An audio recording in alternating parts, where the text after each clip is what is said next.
So for this part, so for our interest in quantum phase transition critical point from the transformation of superfluid modes, this obeys actually the effective relativistic field theory as O2 field theory in two dimension, and in two spatial dimension you have also one dimension for time. O2 because we have the superfluid order parameter expressed for the wave functions in the real part and the imaginary part. That's why it's O2 theory now. Okay, so this was interesting for condensed matter physicists to recall this O2 theory now. So obeying our obeying this field theory and solving for the Euler-Lagrangian systems, Euler-Lagrangian equations, you can find those two important actions here for the Lorentz invariant action. Now we can say it effective Lorentz invariant action. Now it's effective because of the fact that this c that you can see now is not the speed of light. This is the speed of sound.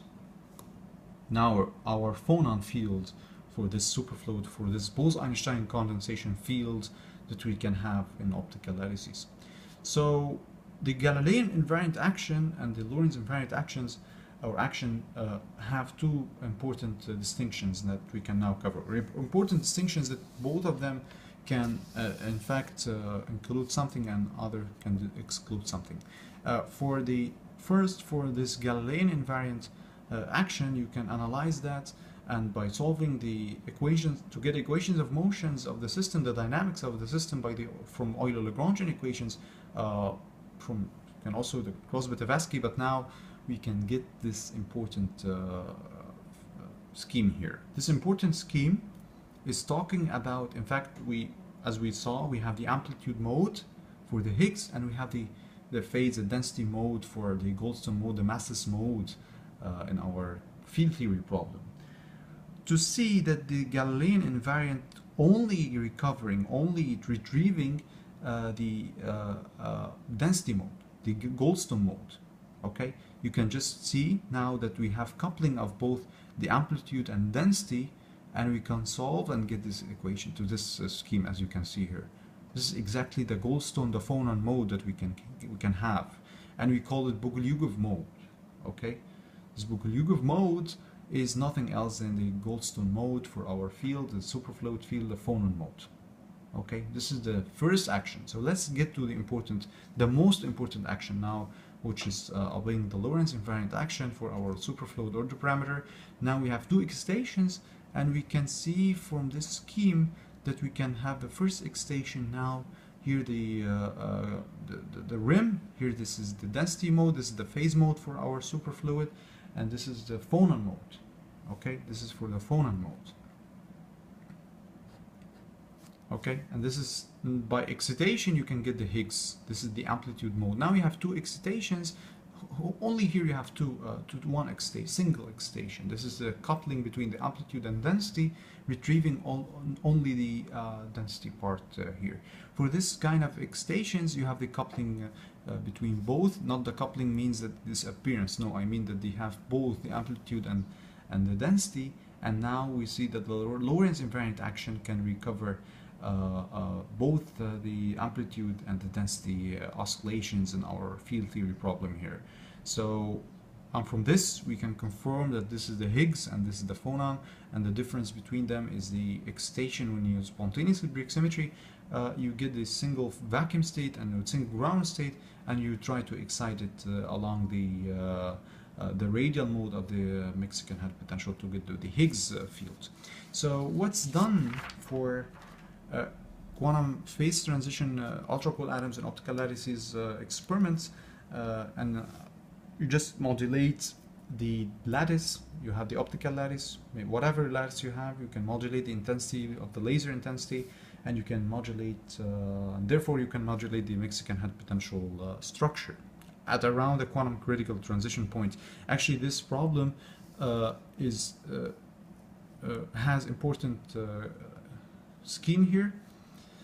This problem that you begin from superfluid and then you cross the critical quantum point and then you go to the multi-insulator point. So each one transition from here to there and then there from another there to another there, you can find that the Mexican head potential, actually the curvature of this Mexican head potential starts to disappear, starts to be killed.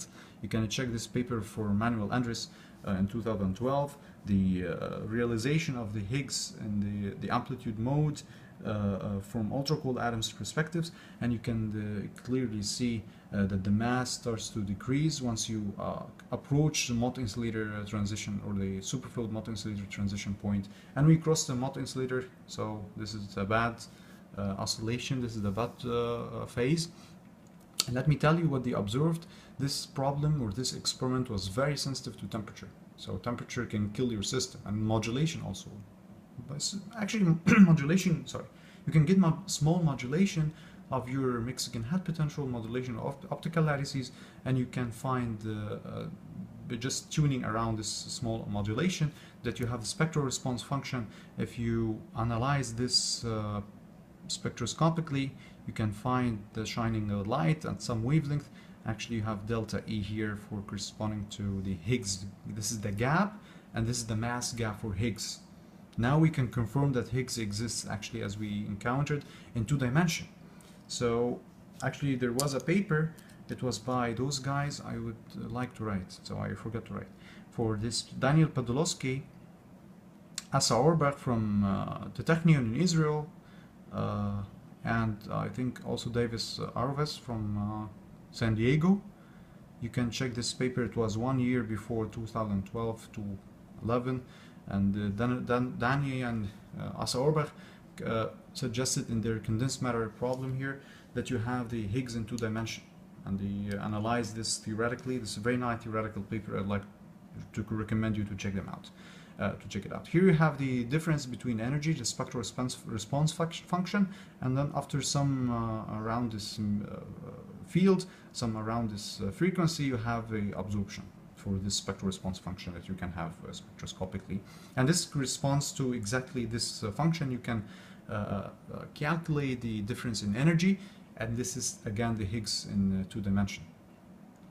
One conclusion I would like to draw from here is that Anderson-Higgs can soften, and this is what I showed you here in this scheme, once you approach a quantum critical transition point.